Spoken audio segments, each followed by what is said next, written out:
Want to try this sleep aid? It really works." What my Mill handed me, saying those words, was a different kind of sleeping pill than usual. Although she knew I regularly take sleeping pills, I found it strange that she would hand me a new kind of medication. I pretended to take the sleeping pill she gave me, but discreetly threw it away. And then, I pretended to be asleep. Then, my Mill came into my bedroom. "You're asleep now, right?" When she confirmed, my Mill began rummaging through the closet in my room. She did it with a practiced manner, and I was perplexed. "My name is Emma, and I am 30 years old. I live with my husband, Matt, who is the same age as me. My husband is an office worker. As for me, I'm a comic book artist. I have a monthly column, and I like to think I'm one of the better-selling comic book artists out there." The meeting of us as a couple happened during our time as high school classmates. Back then, even though we weren't dating, we got along well and enjoyed each day together. We graduated without dating and went our separate ways in life. But we reconnected at a class reunion 2 years ago. Upon reuniting, our mutual attraction led to us starting a relationship. And 6 months later, we decided to get married. Even at that time, I already had a serialization as a manga artist. Instead of moving, my husband moved into our home, and our married life began. Our home is filled with so many things. Since moving would have been quite a challenge, I was truly grateful that my husband moved in with me. Fortunately, we had some spare rooms in our house, so one of those became my husband's personal room. It was understood from the beginning that we would have separate bedrooms. The reason for that was because my sleep schedule was irregular, and I suffered from insomnia. After years of irregular sleep, I've reached a point where I can't sleep without medication. That's how my days have been going lately. Tony was really worried about my sleep problems and started exploring various home remedies daily to help me get some rest. He's a kind and caring husband. My younger brother, Bob, is someone I can really connect with in conversation. My dad passed away from an illness when we were little. My mom raised my siblings and me all by herself, and I'm incredibly grateful for that. Now I'm able to support her financially through sending money, which is my way of showing filial piety. My brother also frequently visits our mother, and both of us are able to fulfill our filial duties. He often comes over to our house as well. He's busy with work now and doesn't have a girlfriend, so when he feels lonely, he comes over to our place and drinks with my husband. My brother really looks up to my husband as if he were a true older brother. It seems that my husband is also quite pleased with it. Whenever my brother comes over, he opens new bottles of wine or shochu and seems to be enjoying himself. I'm happy that my beloved brother and husband get along. When work isn't too hectic, I like to make snacks for them. They always joke around when I make a bunch of snacks that end up being too much. I fully understand that this is a scene of happiness. I wish these blissful moments could continue. That's how I've been feeling lately. Now that I've introduced my own family, I'd like to share about my husband's family as well. My in-laws, it seems, got divorced when my husband was little. Just like me, my Mill raised my husband on her own. My husband doesn't know the reason behind their divorce. He tried asking his mother, but she wouldn't tell him. Until we got married, my husband was living with his mother alone. When my husband moved in with our family after getting married, his mother told him, "From now on, live your life freely." So currently, my mother-in-law lives alone in an apartment. My Mill apartment is about a 30-minute drive from our home, not too far and not too close. Not too far and not too close. Just the right distance, that's what I believe. My Mill also comes to our house from time to time, and we have dinner together. My Mill is quite tolerant of alcohol and often enjoys drinking with my husband. During those times, she usually ends up staying over at our place. It wouldn't be an exaggeration to say that the guest room is mostly reserved for my Mill and my brother. Though my younger brother and my mother-in-law often come to our house separately, they rarely cross paths, perhaps due to their consideration for each other. My brother always asks when he's coming over, "Is Matt's Mill planning to visit today?" My Mill also asks, I'm thinking of visiting your place next week. But does your brother have any plans to come over? Well, I guess since they both care about each other's feelings when they're drinking together. And besides, I work from home. So I really appreciate them giving me a heads up with those confirmation calls. One day, something happened. Can I come over next week? It was a call from my mill. Sure, that's fine. Oh, but next week, Matt will be on a business trip on Wednesday and Thursday. Oh, I see. When my mill heard that her usual drinking partner, my husband, would be away on a business trip, she fell silent, seeming unsure. Mill, what would you like to do? When I asked, she replied, oh, I see. I was planning to go on Wednesday, but Hiroya won't be there. It seemed like I had unintentionally disrupted something she was looking forward to, and I started to feel sorry. If you want, the week after next, Matt will be available any day. Should we reschedule for a different day? No, I'll go next Wednesday. Is your work okay, Emma? Well, yes. Work will be fine as it's just after a deadline. Great, that's good to hear. I've been wanting to have a drink with you, Emma. Is that all right? Due to the sleeping medication I take, I don't usually drink much alcohol. However, this time, under the pressure from my mill 7, I ended up replying, why yes. And so, with the plan set for my mother-in-law to stay over at our house next Wednesday, something else happened that same night. I received a message from my younger brother. Hey, can I come over next week? While thinking about how our home seems to be popular, I replied, since my mother-in-law will be staying over next Wednesday, could we possibly reschedule for another day? Well, bummer. Guess I'll let you know again later. And hey, sis, don't drink too much, okay? I received a quick response from my brother. He seemed disappointed. But since my mother-in-law had already made plans, there's nothing to be done about it. I'll just have to arrange for my brother to come over when my husband is around next to him. And then, on the day when my mother-in-law was coming to visit, my husband went on a business trip. If anything happens, make sure to contact me right away. Also, be careful not to drink too much alcohol and keep up with mom's pace. I know that my mother-in-law can handle alcohol well from past experiences.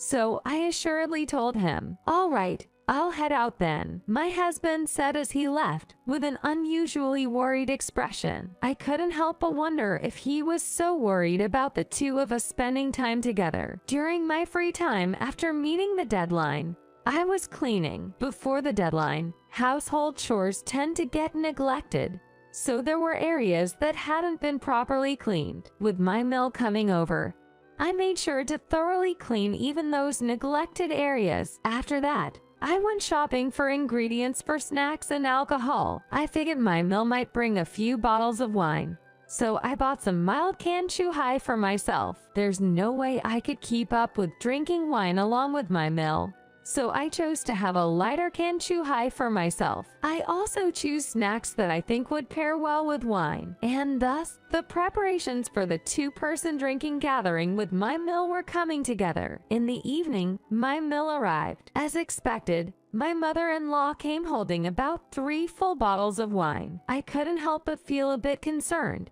wondering if she planned to drink all of those bottles by herself. I'm going to borrow the kitchen for a minute. Saying that, I skillfully started cooking the ingredients she had brought. When combined with the appetizers I had prepared, there was already more food than the two of us could possibly finish. Cheers! And so, the two-person drinking party began. We started with a toast using the wine that my mill had brought. Come to think of it, why did my mother-in-law want to have a drinking party with just the two of us? Mother-in-law, why did you want to have a drinking party with just me today? Well, I wanted to have a chance to drink with my daughter alone once in a while, whenever I visit. I was actually a bit delighted that she thought that way. After that, we each enjoyed our drinks at our own pace, nibbled on snacks, and had various conversations. Especially, the stories from when my husband was young were quite entertaining. I had a feeling he was mischievous back then,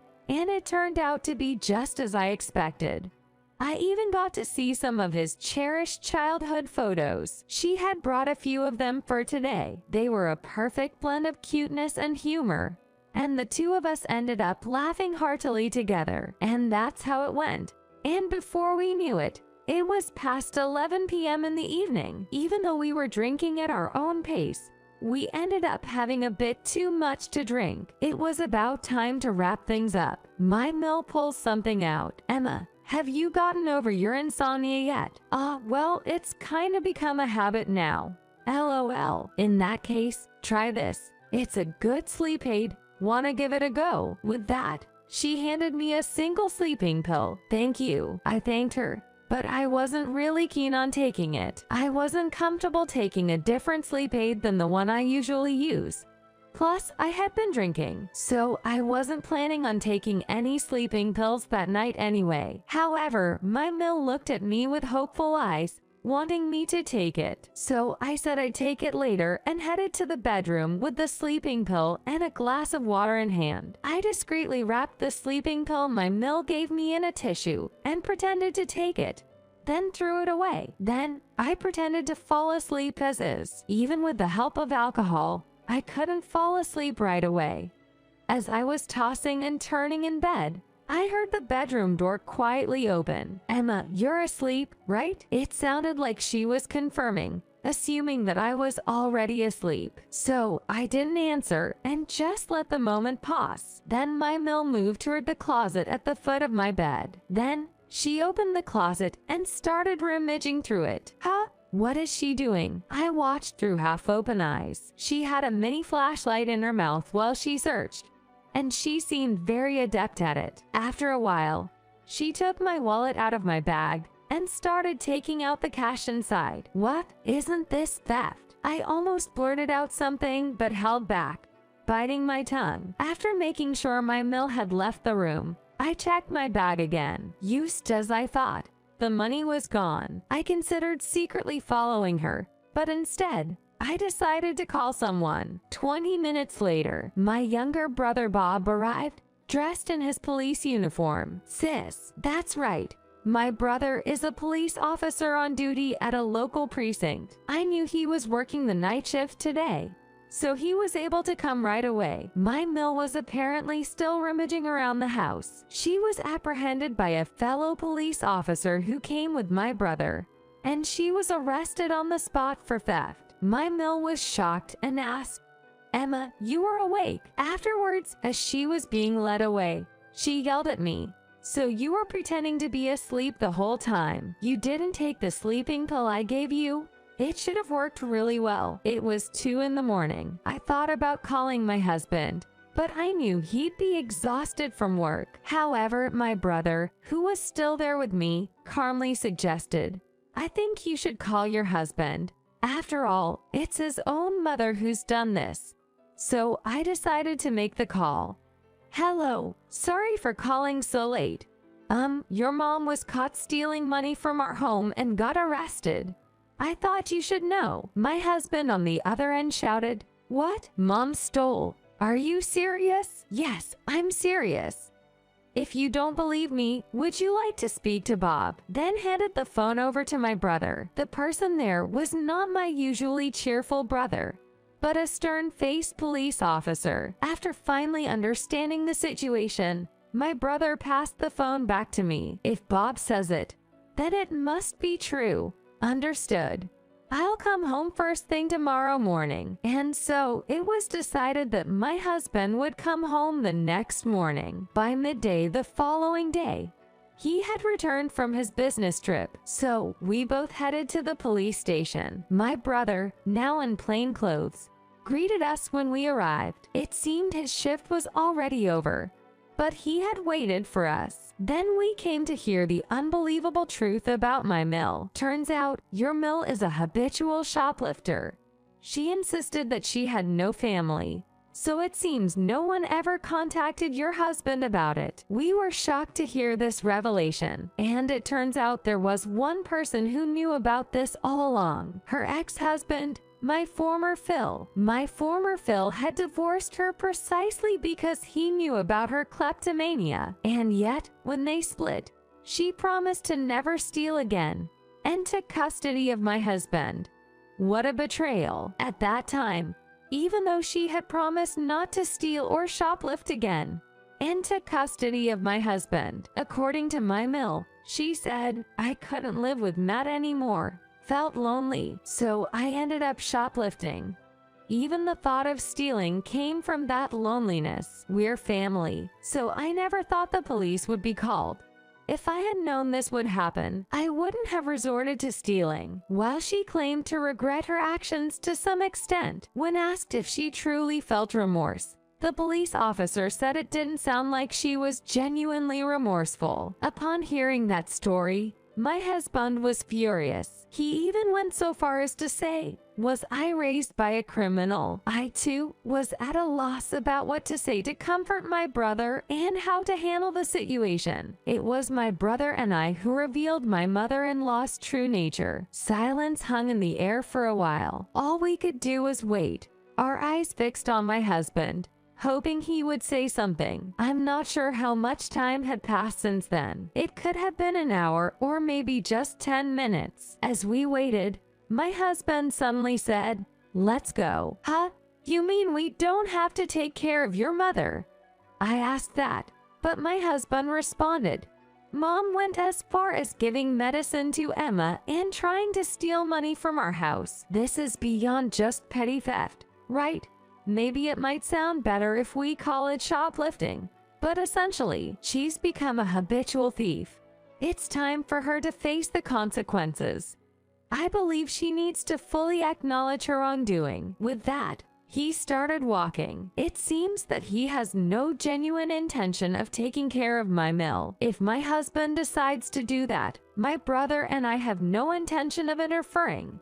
We decided to follow my husband's lead as well. As for what happened afterwards, in the end, my mill ended up serving time for the crime of theft. Not only was she a habitual shoplifter, but the theft that occurred in our own home, which led to her arrest, was considered quite severe in nature by the authorities. After careful consideration, my husband decided to sever ties with his mother. He couldn't forgive her for attempting theft by drugging me with alcohol and even sleeping pills. The gravity of her actions was something he simply couldn't overlook. Moreover, he couldn't tolerate the fact that she had kept the reason for her divorce from his father a secret all this time. I was feeling a bit regretful myself. Indeed, the theft committed by my mill is inexcusable. But if I had handled the situation myself without involving my brother at that time, perhaps my husband wouldn't have felt the need to sever ties with her as a parent-child relationship. That's how I felt. I couldn't bear the weight of it on my own. So I decided to talk to my husband about it. I'm sorry I told Bob about your mother's situation right away. If I had tried to handle it on my own without involving Bob, maybe we wouldn't have had to sever ties with her. Then my husband said, that's not the case. It's okay. The situation with my mother, she was a habitual shoplifter, and getting caught was her inevitable fate. Besides, it's fortunate that our home became the first scene of the crime. We should think positively that other households were spared from becoming the crime scene, shouldn't we? He responded in that manner. I'm not sure if he was entirely serious, but I choose to believe my husband's words. And so, as for us, during that period, my husband went through a phase of shock. Meanwhile, my brother and I tried our best to interact with him as normally as possible. My brother continued to visit us just like before the incident, and each time he came over, I prepared delicious snacks for him. As we continued in this manner, my husband gradually began to regain his spirits. When he had completely come to terms with everything, he told me, I'm sorry for making you worry all this time.